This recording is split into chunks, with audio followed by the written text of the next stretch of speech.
দক্ষিণী সিনেমার জনপ্রিয় অভিনেত্রী রাশমিকা মান্দানা, যার হাসিতে গলে যায় হাজারো হৃদয়। তেলুগু, কন্নড়, তামিল একের পর এক সুপারহিট ছবিতে অভিনয় করে প্রমাণ করেছেন নিজেকে।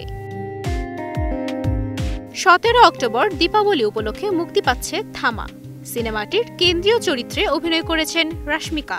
আয়ুষ্মান খুরানা, নওয়াজুদ্দিন সিদ্দিকী, পরেশ রাওয়ালকেও দেখা যাবে এই সিনেমায়।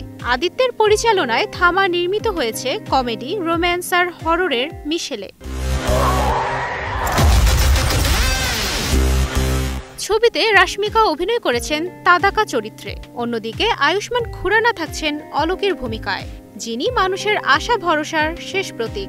অলোক তাদাকার প্রেমের গল্পে হাজির হয় অন্ধকারের বাদশা ইয়াকশন, যার চরিত্রে অভিনয় করেছেন নওয়াজুদ্দিন সিদ্দিকী। সিনেমায় বাড়তি মজা আনবেন কৌতুকরসে ভরপুর পরেশ রাওয়াল। সম্প্রতি সিনেমাটির টিজার প্রকাশ হয়েছে সামাজিক যোগাযোগ মাধ্যমে।